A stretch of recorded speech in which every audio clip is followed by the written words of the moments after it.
디도서 2장 11절, 12절 두 절 말씀을 보겠습니다. 디도서 2장 11절, 12절 같이 읽겠습니다.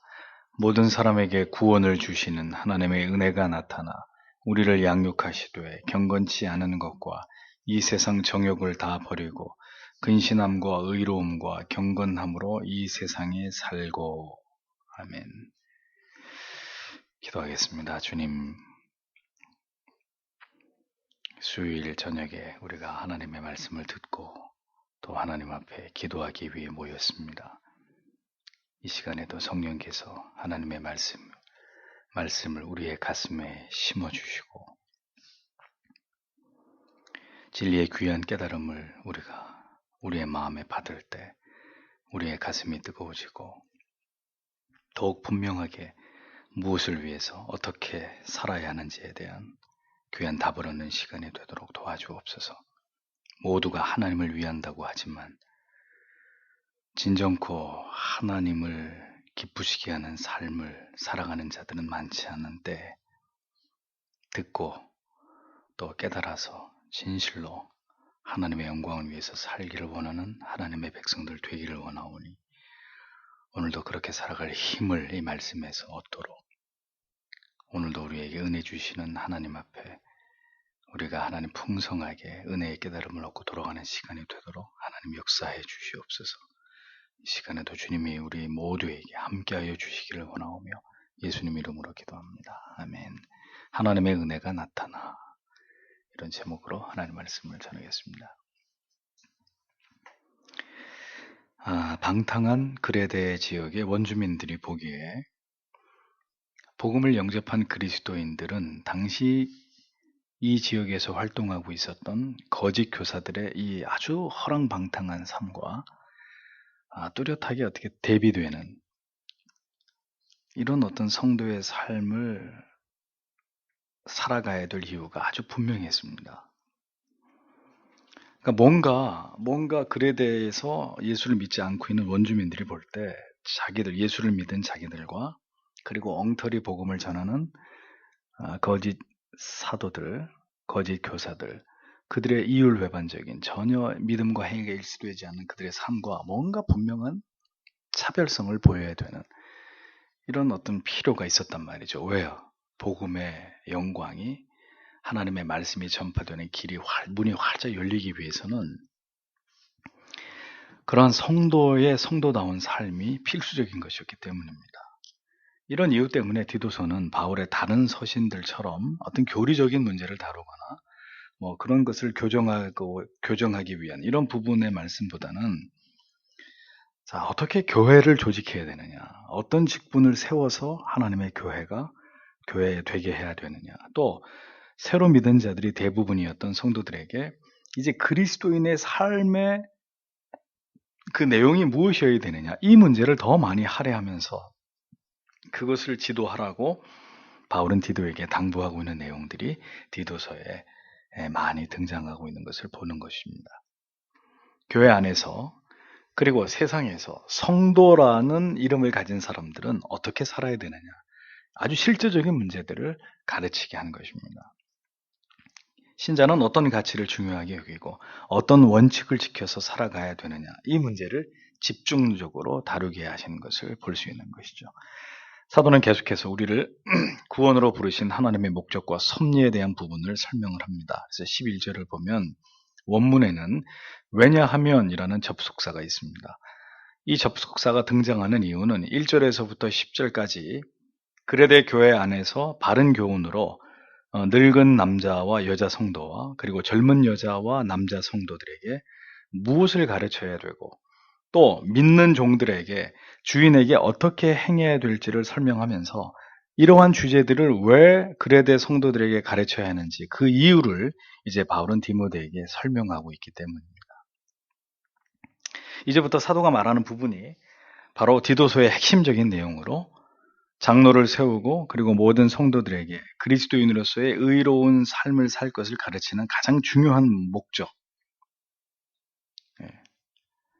이 중요한 목적이 전부 다 그레데 성도들을 향한 하나님의 구원의 계획과 목적을 성취하기 위함이라는 것, 이제 이것을 밝히고 있는 내용이 바로 11절 이하에 나와 있는 말씀이라는 겁니다. 그 내용은 바로 이것입니다. 먼저 11절을 보면 왜냐하면 모든 사람들에게 구원을 가져오는 하나님의 은혜가 나타나게 되었기 때문이다. 이렇게 되어 있습니다. 그리스도인으로서 복음에 합당한 삶을 살아서 하나님의 말씀을 빛나게 해야 하는 것은 성도에게 마땅한 것으로, 그러한 삶이 가능한 것은 모든 사람에게 구원을 가져오시는 하나님의 은혜가 임하였기 때문이다. 이렇게 설명하고 있는 겁니다.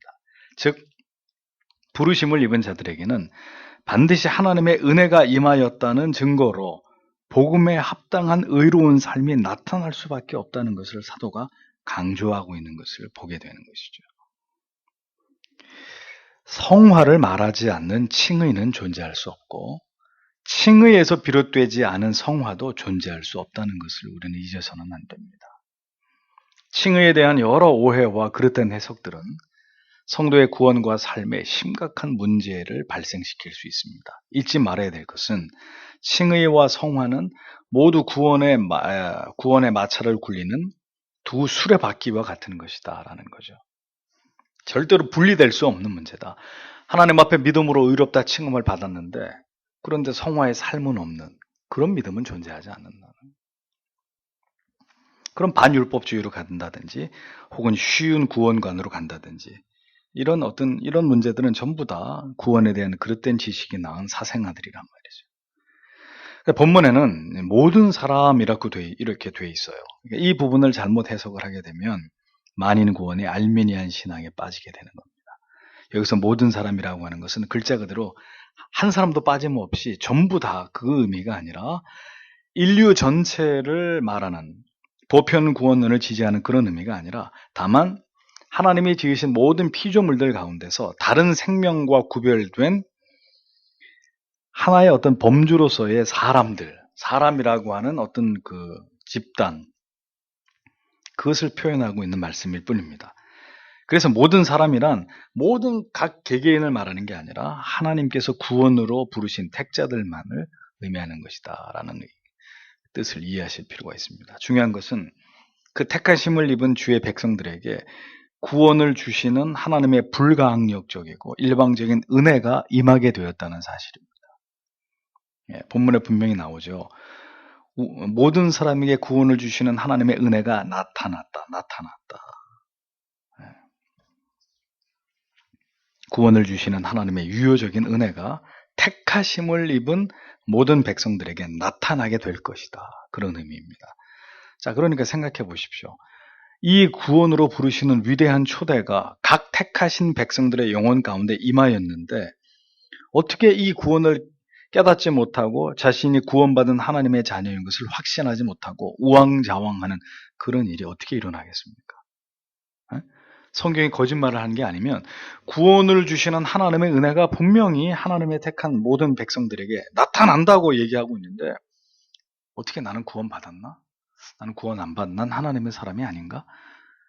물론 구원에 대한 확신이 생기지 않은 구원의 예비적 단계에 있을 때는 그런 회의와 의심이 들 수 있지만 하나님이 분명히 은혜를 통해서 우리의 구원을 확신케 하시는 그런 어떤 양육이 이루어질 때 신자는 반드시 확신을 갖게 되는 것입니다.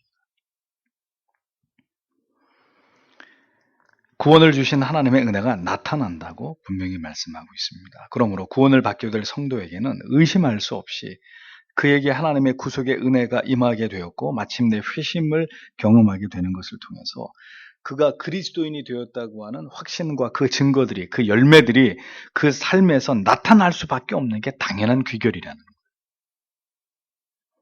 구원을 주시는 하나님의 은혜가 임하지 않았는데 어떻게 선하고 의로운 이런 성도의 삶이 가능하겠습니까? 만약에 그게 가능하다면 그건 신앙이 아니고요. 고도의 위선이 되는 거예요. 결국 탄로가 나게 될 가식이 될 수밖에 없는 거예요.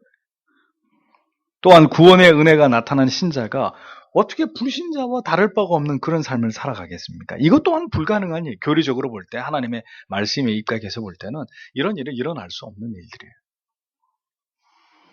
하나님께서 구원의 은혜를 베풀어 주심은 단회적 죄사함과 용서를 통한 회심만으로 끝나는 것이 아니고요. 이제 계속되는 진리로 양육하심을 통해서 나타난다고 성경이 얘기합니다. 성도가 주 앞에 서는 그날까지 은혜의 양육을 받게 돼 있다. 그런 의미예요. 그게 바로 12절에 나오죠. 우리를 교육하는 동안 우리가 불경건과 세상의 욕망들을 버리고 우리가 건전하고 정당하고 경건하게 이 세대 가운데 살도록 원문에는 이렇게 직역이 됩니다. 즉 죄인은, 성도는 계속해서 하나님의 말씀을 통해서 양육을 받게 되는데 그 양육의 목적과 지향점이 무엇이냐? 이것을 이제 두 가지로 나눠서 설명해요. 먼저는 버릴 것입니다. 버릴 것. 하나님이 말씀을 통해 우리를 양육할 때 그 양육의 내용이 뭐냐? 첫째는 버려야 될 것들을 우리에게 가르치시면서 그렇게 하게 하신다는 거예요. 그 버려야 될 것이 뭐냐? 경건하지 않은 삶, 세상의 욕망들. 이거 날마다 버리도록 우리를 그렇게 양육해 가신다. 그렇게 교육시켜 가신다. 그런 말입니다. 거듭난 구원받은 하나님의 성도는 거듭난 그 이후에 어떤 삶을 지향해 가야 되느냐? 경건에 이르기를 열망하고 세속의 욕망들을 제어하는 일에 날마다 하나님의 은혜와 도우심을 구하면서 거룩한 싸움을 싸워 나가야 된다. 이거죠. 교회 다니느냐? 예수 믿었느냐? 구원받았느냐? 그럼 끝난 거야. 이제는 이제 주님이 주시는 축복을 누리면서 마음대로 살아. 그게 아니라 경건하지 않은 삶, 내 안에 있는 이 세속적인 욕망들, 이것들을 깨트리게 하시는 하나님의 양육을 받아서 그 삶을 지향해야 된다는 거예요. 하나님께서는 구원받은 성도를 그냥 두시지 않고 그렇게 성숙한 믿음의 사람이 되어가도록 우리의 전 인생을 통해서 우리를 양육하시는 분이십니다. 그 궁극의 목적은 뭐예요? 우리가 경건한 그리스도인이 되게 하시는 것이죠. 그런데 경건한 그리스도인이 되려면 먼저 이전에 행하던 경건하지 않은 세속적인 육체적 어떤 그 욕망의 죄들을 깨닫는 일이 먼저 있어야 되겠죠. 즉 경건치 않은 죄와 우리 안에 꿈틀거리고 있는 이 죽어지지 않은 욕망이 무엇인지를 우리가 그것에 대해서 눈이 떠야 돼요. 그걸 깨달아야 돼요. 하나님이 그 눈을 열어주셔야 돼요. 우리가 얼마나 경건하지 않은 삶을 살고 있고 얼마나 육신에 죽어지지 않은 욕망의 지배를 받으면서 여전히 세상에서 탐욕적인 삶을 살아가고 있는지를 우리가 우리 자신을 보면서 그걸 깨달아야, 발견해야 된단 말이에요. 그런데 이러한 우리의 불경과 욕망을 보는 눈은 저절로 열리지 않아요.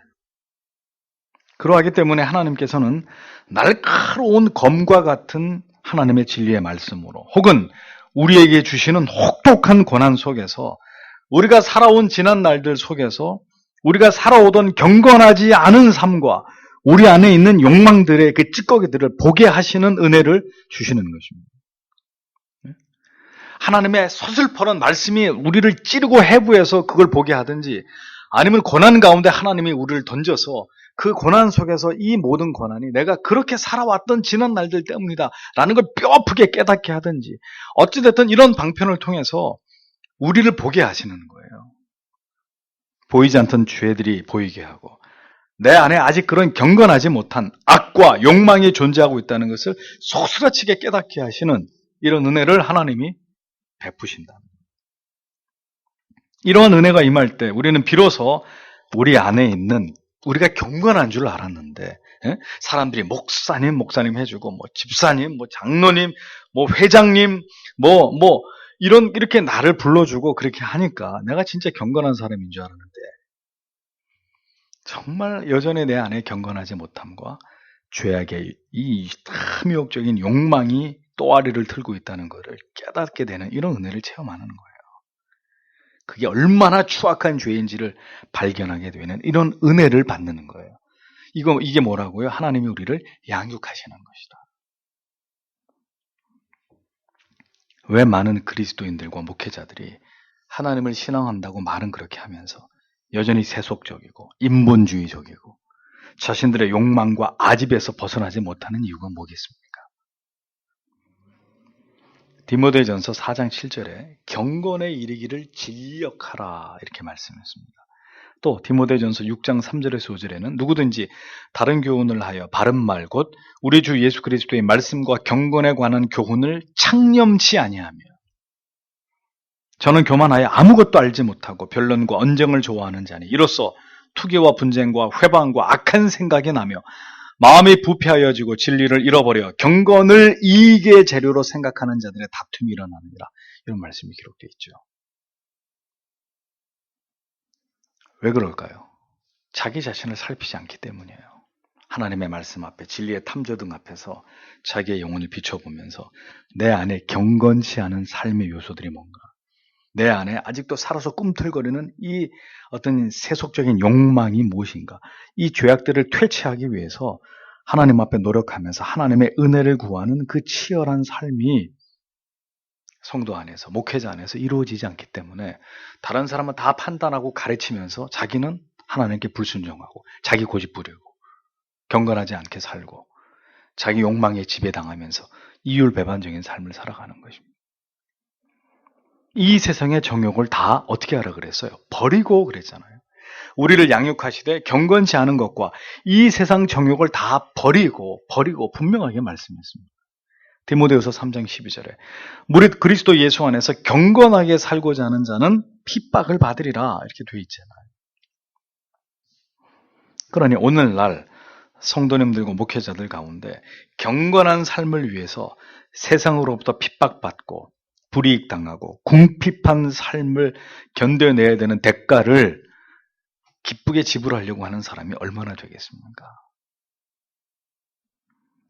구원을 주시는 하나님의 은혜가 제대로 부어지고 그 은혜를 체험하게 된다면 성도는 마땅히 경건하지 않은 자기의 삶의 모습과 세상의 정욕에 빠져 있는 자기의 모습을 정확히 볼 수 있어야 할 것입니다.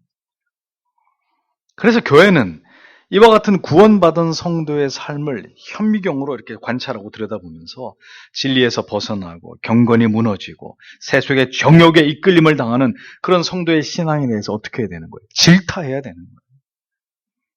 훈계해야 되는 것입니다.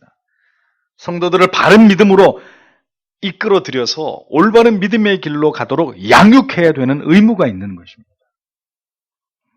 왜냐하면 그렇게 성도의 삶이 하나님을 기쁘시게 해야 어떻게 돼요? 전도의 문이 열려요. 복음의 아름다움이 세상에 전파될 수 있기 때문입니다. 자, 오늘의 교회는 그것에 무너졌고 실패했기 때문에 복음이 더 이상 세상을 향해 침투에 들어가지 못해요. 세상 사람들이 다 뭐라 그래요? 너나 잘 살아, 너나 잘 믿어. 너희들 같은 주제에 우리 보고 무슨 그런 얘기를 해. 복음의 문이 다 가리워지고 있잖아.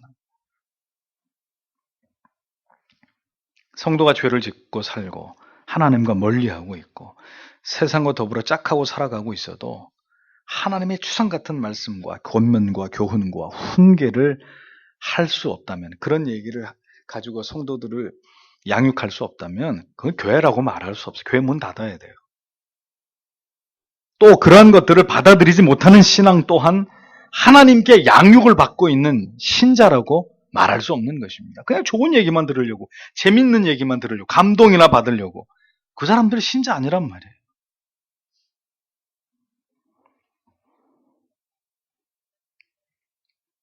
경건치 않은 삶과 세상의 정욕에 이끌린 삶을 지적하는 그런 말씀을 거부한다면 어떻게 그런 사람들이 하나님의 나라를 이 땅 가운데 세워가겠습니까?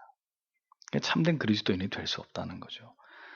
언제나 우리는 진리 앞에서 내 안에 잔존하는 경건치 않은 것들, 그리고 세상에 대한 정욕, 탐욕의 그 실체들을 발견하고 이 죄악된 것들을 하나님이 도려내 주시고 날마다 우리의 마음이 새로워지도록 그것을 위해 하나님 앞에 기도하는 성도들이 되어야 한다는 것입니다.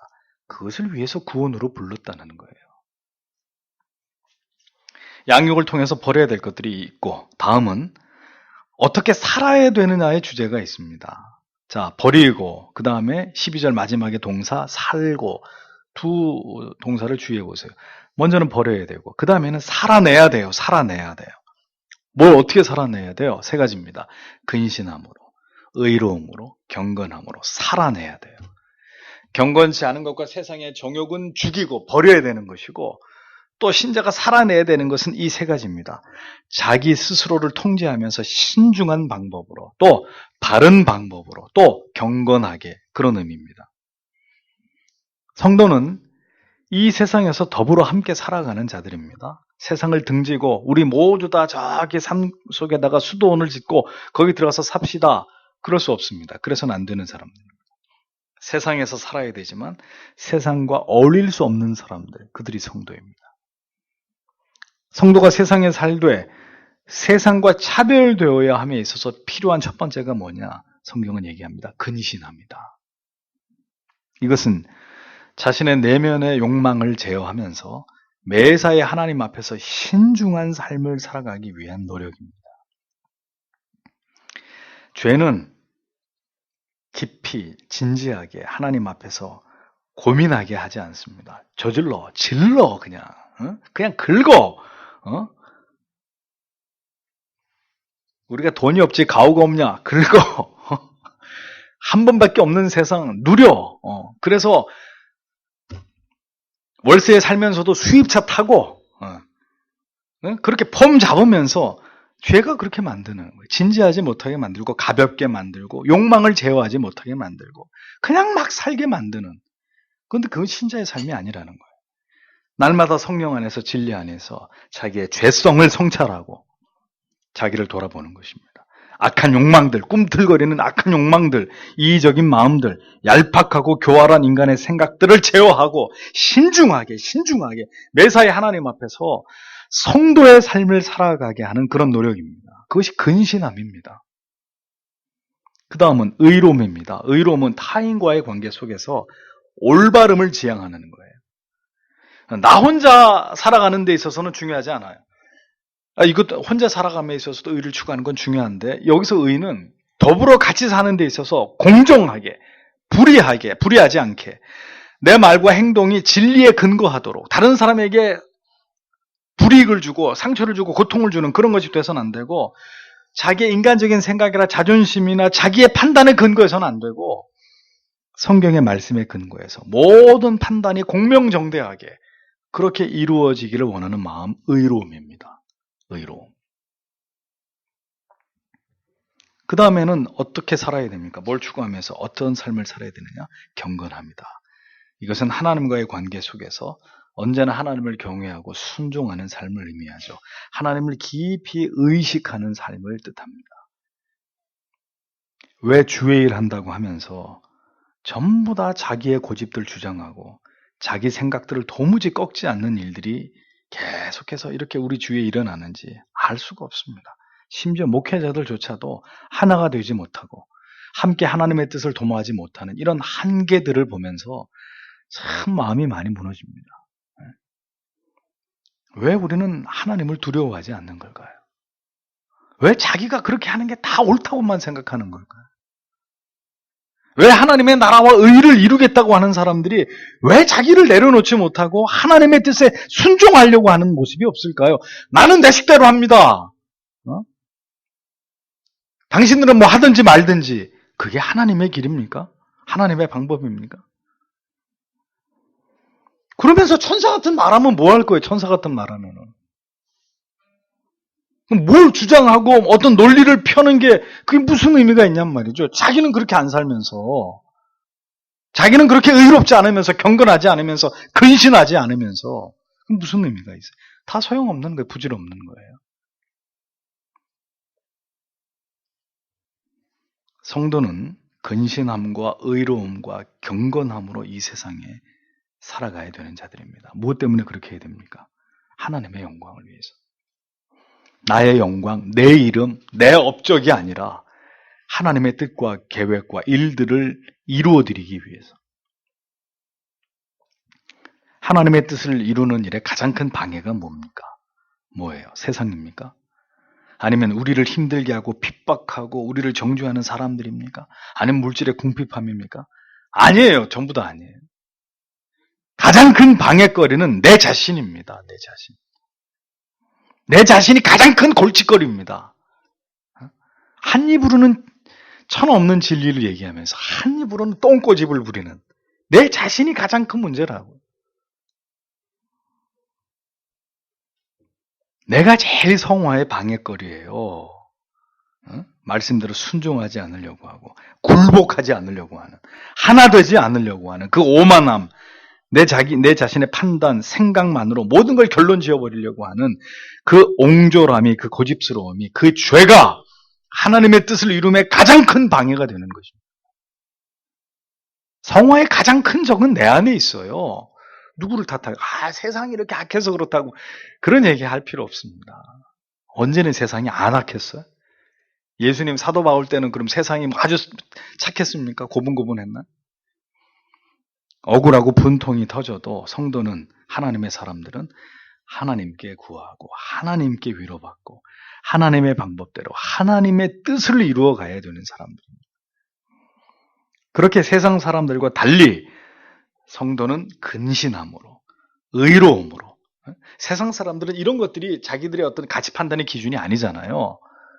근데 우리는 그래야 된다는 거. 어떤 모든 사물과 상황과 사건 속에서 이게 정말 하나님의 뜻인가? 근신함으로. 이게 정말 의로운 것인가? 이렇게 하면 하나님의 뜻을 무너뜨리고 다른 지체들에게 상처를 주는, 공동체가 파괴되는, 이게 의로운 것인가? 이게 경건한 것인가? 정말 하나님을 내가 두려워하고 있는 것인가? 항상 삶과 하나님 앞에서 이런 것들을 생각하면서 주의 말씀과 훈계로 양육을 받으면서, 교육을 받으면서, 지도를 받으면서 하나님의 사람들이 되어져 가야 된다는 겁니다. 사도는 그렇게 하나님께서 우리를 빚어가신다고, 우리를 구원으로 부르시는 것으로 끝이 아니라 우리의 삶을 다루셔서 그러한 그리스도인이 되어가도록 어떻게 해요? 양육해 가신다. 양육해 가신다.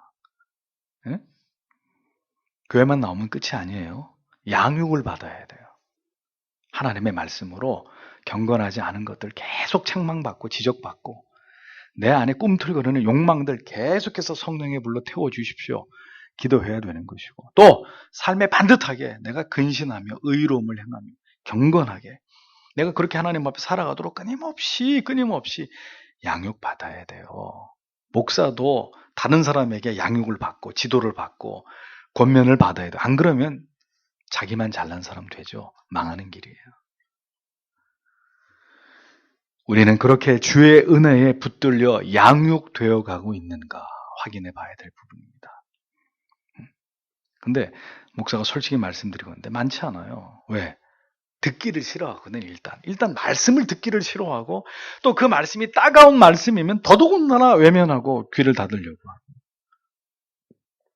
정말 양육되어 가고 있는 성도가 있는가? 바울이 얘기했잖아요. 너희가 이미 단단한 것을 먹고 이미 너희가 선생이 되어야 할 때가 지났는데 아직까지 갓난아기 처럼 젖을 물고 있느냐? 잘하지 않는 사람들이 너무 많아요. 오늘날 교회 안에는 그냥 처음 믿었던 그대로 성장하지 않고 그냥 거기에 머물러 있는 사람이 너무 많아요. 왜요?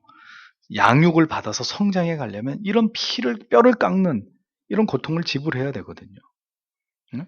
철저하게 하나님의 말씀 앞에 날마다 자기가 들통나는 그런 아픔과 수치를 느끼면서 하나님 앞에 날마다 우리 자신이 깨뜨려지는 역사가 있어야 되거든요.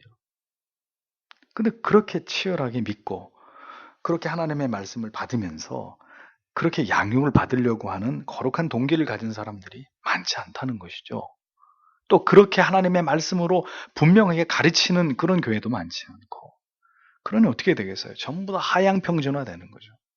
그냥 교회 안에 영적으로 보면 그냥 뛰어다니는 어린아이들만 천지는 거예요. 철부지 어린아이들. 그냥 나만 위해달라 그러고 맨날 뭐 상처받았다 그러고. 언제 양육이 될 것입니까? 언제 성숙한 그리스도인이 되어지겠어요? 그렇게 말씀에 관심이 없고 부주의하고 무성의한 삶을, 게으른 삶을 살면서 우리는 주께서 그렇게 나를 깨뜨려 가고 계시고 나를 무너뜨려 가고 계시고 나를 순종하도록 나를 변모시켜 가고 있는지를 확인해 보십시오. 나의 삶이 더 근신하고 더 의롭고 더 경건한 삶을 추구하는 삶으로 내가 그렇게 하나님의 말씀을 통해서 하나님의 은혜로 지도를 받고 있는 사람인가 생각해 보세요. 자주 생각해 보셔야 돼요. 그럼 한 가지 답이 나오죠. 아직도 멀었구나. 내가. 그러니 하나님 더 잘게 부수어 주십시오. 내가 아예 사라져서 그냥 없어져 버리게 해주십시오. 응? 목사도 아직도 내가 살아있는 부분이 많지만 저는 참 여러분들은 고사하고 같은 이런 목회자라고 하면서도 이 자기 안 깨뜨리면서 고집 부리고 그렇게 하려고 하는 분들 보면 참 안타까워요. 안타까워. 우리가 내 인생 사는 거 아니잖아요. 응? 주의 부르심 앞에 하나님이 가라고 하시는 사명의 길을 가는데 거기 내가 왜 있어요, 내가. 아이고, 아무리 얘기해줘도 안 돼요. 모르겠어요. 하나님이 하셔야지. 그렇게 하나님의 은혜로 잘 양육되어져 갈 수 있도록 여러분 기도하셔야 됩니다. 가만히 계시면 안 돼요. 가만히 나는 상처받기도 싫고 나는 책망받기도 싫어. 나는 교훈도 다 필요 없어. 나는 그냥 이렇게 조용히 아무도 날 건드리지 마. 난 그냥 이렇게 조용히 살다 갈 거야. 그 번지수를 잘못 찾았어요. 그냥 저 절에 가가지고 차라리 목탁을 두들기세요. 목탁을 두들기면서 해탈을 하시든지. 기독교는 그런 종교가 아니에요. 머리끝부터 발끝까지 하나님의 말씀으로 철저하게 깨트려주고 부셔주고 무너져서 나를 통해 그리스도만이 하나님의 영광만이 찬란하게 드러나는 그리스도만이 존귀케 되는 그런 피조물로 날마다 내 자신이 변화되어 가기를 소망하는 그게 기독신자의 신앙의 모습인 것이죠. 오늘도 이 말씀을 기억하면서 이걸 좀 여러 절을 같이 가려고 하다가 말씀을 가만히 묵상하는데 요 두 구절을 설명하는 것도 이 많은 이야기들을 해야 되기 때문에 오늘은 짧게 두 구절을 잡아서 이런 말씀들을 드립니다. 모든 사람에게 구원을 주시는 하나님의 은혜가 나타나면 그 은혜를 누리는 사람들은 이렇게 살아야 된다 그 얘기예요. 버릴 거 버리고 그렇게 살아야 될 것은 그렇게 붙들고 살고 그게 아니면 하나님의 은혜가 나타난 사람이 아니라는 얘기죠. 오늘도 이 말씀을 기억하시면서 주님 우리를 양육시켜 주십시오. 우리는 잘하고 싶습니다. 주님 그 뭐 응석바지들처럼 맨날 나만 사랑해줘. 주님 그것은 하나님의 영광을 위한 것이 아닙니다. 나는 내 멋대로 할 거야. 이거 하나님이 기뻐하시는 거 아닙니다. 하나님 나를 붙들어서 하나님이 원하시는 모습으로 빚어가 주시라고 오늘도 주님 앞에 기도하시는 여러분들이 되시길 바랍니다. 기도하겠습니다.